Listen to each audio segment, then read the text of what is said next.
The life of Saint Nicholas from Butler's Lives of the Saints. The great veneration with which this saint has been honored for many ages and the number of altars and churches which have been everywhere dedicated in his memory are testimonials to his holiness, and of the glory which he enjoys with God. He is said to have been born at Patara in Lycia, a province of Asia Minor. Myra, the capital, not far from the sea, was an episcopal see, and this church falling vacant, the holy Nicholas was chosen bishop, and in that station became famous by his extraordinary piety and zeal and many astonishing miracles. The Greek histories of his life agree that he suffered imprisonment for the faith and made a glorious confession in the latter part of the persecution raised by Diocletian, and that he was present at the Council of Nicaea, and there condemned Arianism.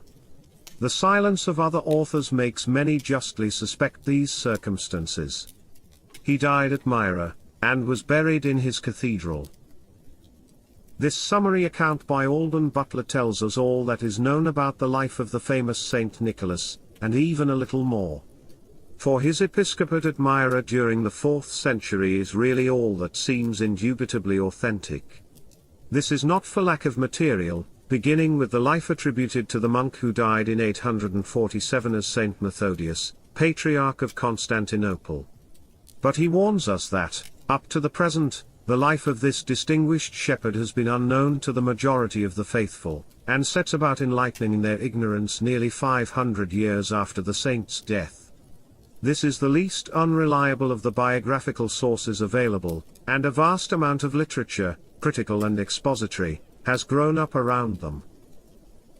Nevertheless, the universal popularity of the saint for so many centuries requires that some account of these legends should be given here.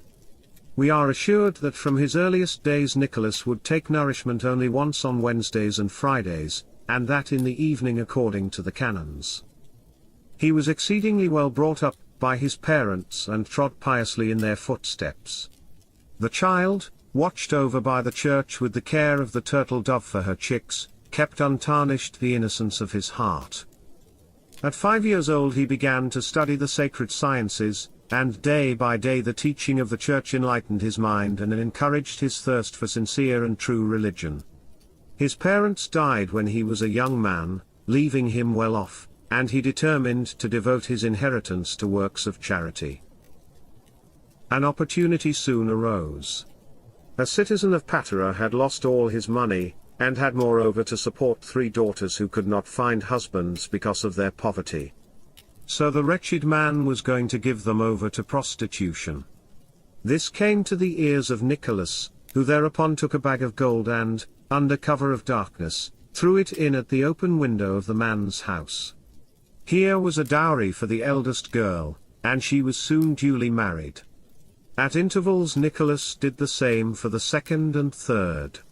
At the last time the father was on the watch, recognized his benefactor, and overwhelmed him with his gratitude.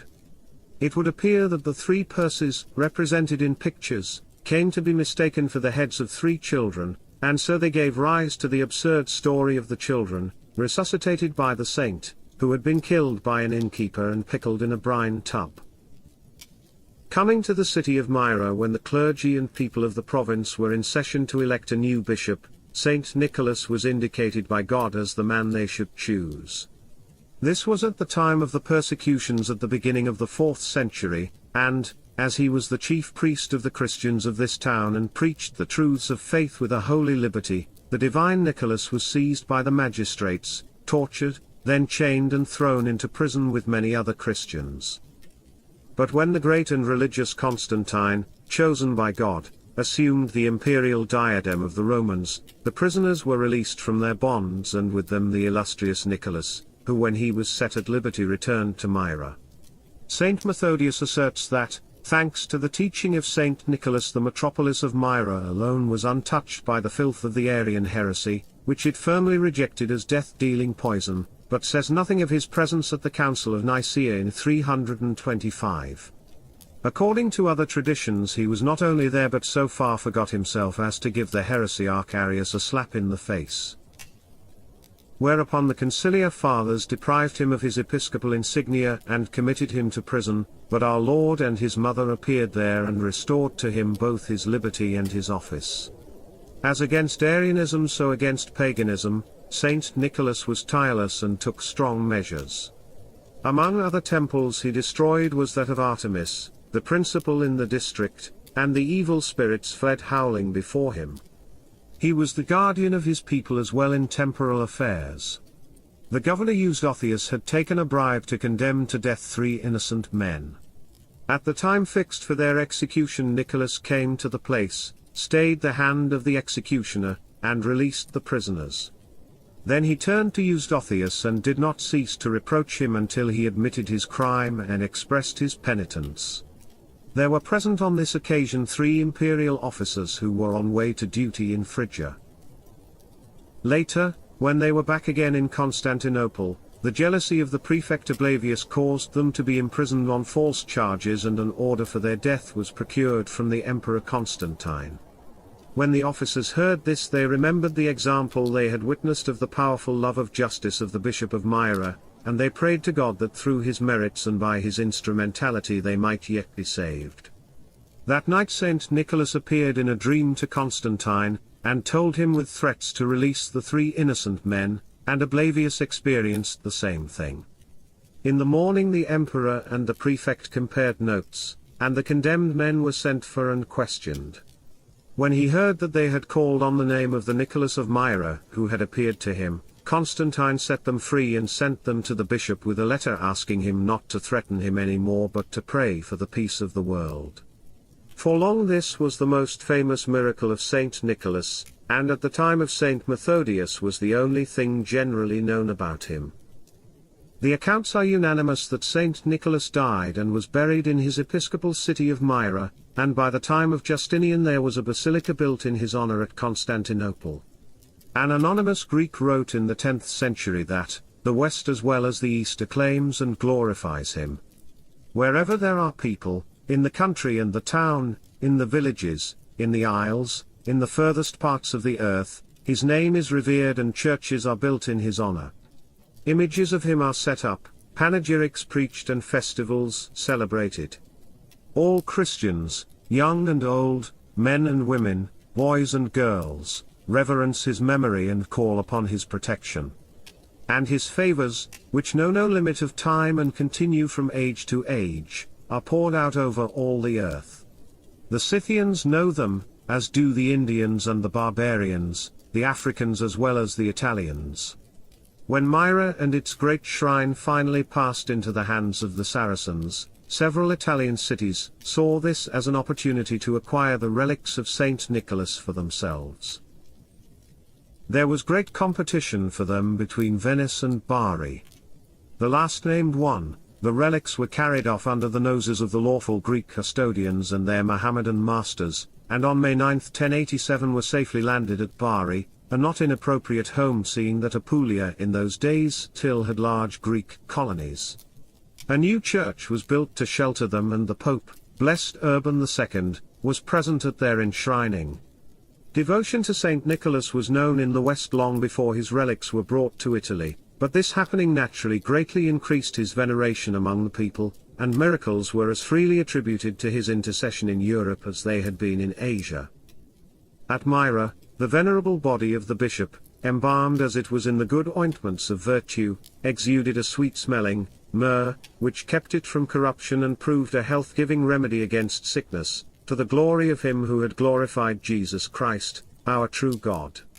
The translation of the relics did not interrupt this phenomenon, and the manna of Saint Nicholas is said to flow to this day.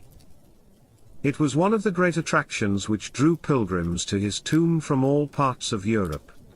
It is the image of Saint Nicholas more often than that of any other that is found on Byzantine seals. In the later Middle Ages nearly 400 churches were dedicated in his honor in England alone, and he is said to have been represented by Christian artists more frequently than any saint except Our Lady. Saint Nicholas is venerated as the patron saint of several classes of people, especially, in the East, of sailors and, in the West, of children.